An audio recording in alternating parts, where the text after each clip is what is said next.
اسی طرح حضرت کفایت علی کافی مراد آبادی، یہ ذات ہمارے امام اہل سنت اعلیٰ حضرت کے نزدیک بڑی چہیتی ذات ہے۔ امام احمد رضا فرماتے ہیں کہ میں اگر قصداً کسی کا کلام سنتا ہوں، کیونکہ لوگ شاعری میں بڑی غلطی کرتے ہیں، کبھی غلو بھی کرتے ہیں، مسائل بھی پیدا کرتے ہیں، میں قصداً اگر کسی کا کلام سنتا ہوں تو وہ کافی مراد آبادی کا سنتا ہوں اور اپنے چھوٹے بھائی مولانا حسن بریلوی کا سنتا ہوں۔ بلکہ کافی کو تو یہ شرف حاصل ہے، میں سلام کرتا ہوں جھک جھک کر کافی کی شاعری کو، کہ شاہ امام احمد رضا نے فرمایا کہ کافی شاعری کے میدان میں، نعتیہ شاعری کے میدان میں بادشاہ ہے اور میں ان کا وزیر اعظم ہوں۔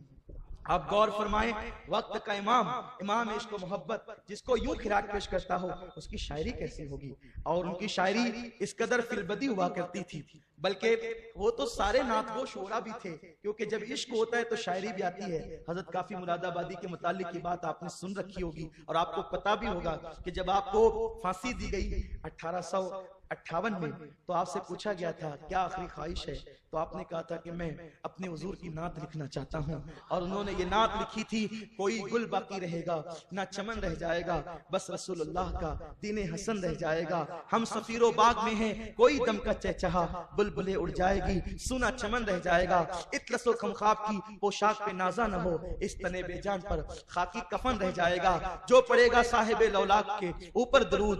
نار سے محفوظ اس کا تن بدن رہ جائے گا، اور سب فنا ہو جائیں گے کافی وہ، لیکن حشر تک نعت حضرت کا زبانوں پر سخن رہ جائے گا۔ علامہ فضل خیر آبادی بھی عربی کے شاعر تھے، اور علامہ کی شاعری کے بارے میں بتا دوں، جناب غالب جیسے لوگ علامہ کی بارگاہ میں خوشا چینیاں کرتے تھے۔ جو غالب کا موجودہ دیوان ہے وہ علامہ فضل خیر آبادی کے مشوروں کا نتیجہ ہے۔ علامہ فضل خیر آبادی گو کہ اردو میں شاعری نہیں کرتے تھے، لیکن عربی میں وہ ملکہ حاصل تھا۔ ایک مرتبہ کوئی چاہنے والا حج کو جا رہا تھا، تو آپ اپنے گھر سے پیدل نکلے اور چلتے چلتے کہا کہ میں تو نہیں جا سکتا، میرا کلام لیتے جا، اور رستے میں چلتے چلتے جو اشعار لکھائے تھے اس کے بارے میں مشہور ہے کہ وہ 50 سے زیادہ اشعار تھے، یعنی 2 نعتیں فی البدی، بس چلتے چلتے یہ لکھ لو یہ لکھ لو یہ لکھ لو فی البدی۔ اور جب اس حاجی نے جا کر در رسول پر اس کو پڑھنا شروع کیا، کیونکہ اس وقت تو وہاں بھی سب عشاق رسول تھے، علماء کی مسند لگی ہوئی تھی، درس وہ دے رہے تھے، جب علامہ کا کلام عربی میں اس زائر طیبہ نے پڑھنا شروع کیا تو لوگ اپنی درس گاہوں کو سمیٹ کر آ گئے اور تڑپنے اور رونے لگے، اور ان سے کہا کہ یہ کلام کسی ہندی کا نہیں ہو سکتا، یہ کلام تو کسی عربی کا وہ بھی بمشکل ہو سکتا ہے۔ جب بتایا گیا کہ وہ بمشکل نہیں، اس ہندی نے چلتے چلتے لکھائے ہیں، تو لوگوں نے کہا کہ پھر یہ شاعری کا کمال نہیں، یہ عشق مصطفیٰ کا کمال ہے۔ یہ وہ لوگ ہیں جنہوں نے ملک کے لیے، ملت کے لیے جانیں دی ہیں۔ حضرت مفتی عنایت احمد کاکوروی، حضرت مولانا رحمت اللہ کیرانوی، مولانا ڈاکٹر وزیر خان، مولانا وحاج الدین مراد آبادی، مولانا رضا علی بریلوی رحمت اللہ تعالی، یہ مولانا رضا علی جو ہے سیدی اعلیٰ حضرت رضی اللہ تعالیٰ عنہ کے جو ہے وہ دادا ہوا کرتے ہیں۔ مولانا امام بخش صہبانی،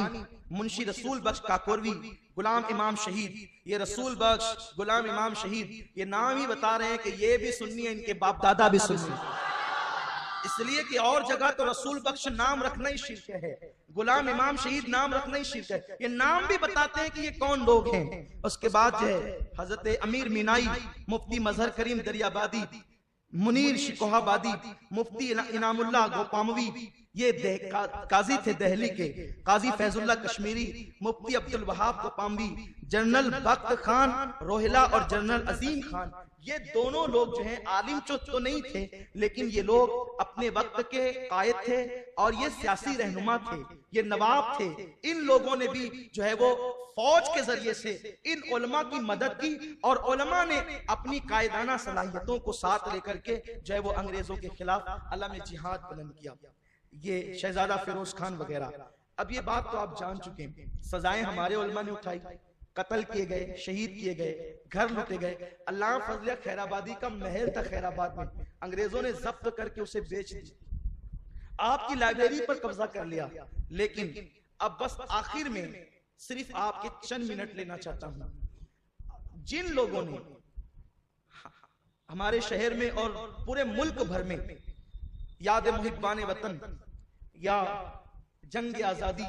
کے شرکا کے متعلق جو باتیں کی ہے، میں اپنی طرف سے نہیں کہنا چاہتا، کیونکہ لوگ یہ سمجھتے ہیں کہ سید صاحب جذبات میں کچھ بھی کہتے ہیں، لیکن میں یہ کہتا ہوں کہ یہ کچھ بھی جسے آپ کہتے ہیں یا کوئی کہتا ہے، اس کچھ بھی کو میرے سامنے لا کر رکھے، میں ضرور حوالہ پیش کروں گا۔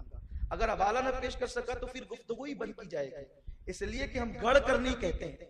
ہمارا کام گڑھنا ہی نہیں ہے، کیونکہ جن لوگوں کے متعلق بہت سارے حوالے جات موجود ہو وہاں گڑھا نہیں جاتا۔ اب بات اگر آپ یہ کہتے ہیں کہ صرف اپنی بات کر لی بات ختم کر دیں تو یہ قطعاً حق ادا نہیں ہو سکتا، کیونکہ اگر آپ چور کو کتب اور ابدال کہیں گے تو ہر شریف باپ کے بیٹے کی ذمہ داری ہوگی کہ کہیں نہیں نہیں یہ کتب ابدال نہیں ہے، یہ چور ہے، کیونکہ اگر چور کو کتب اور ابدال بنا کے پیش کیا جائے اور آپ اس کو چور ہونے کا اعلان نہ کریں تو پھر لوگ سمجھیں گے کہ کیا کتب لوگ چوری کرتے ہیں، تو کتب بدنام ہوں گے، ابدال بدنام ہوں گے۔ ایسے ہی اگر ملک کی آزادی کا ہیرو بنا کر ان اوباشوں کو اور ان ملک کو بیچنے والوں کو پیش کیا گیا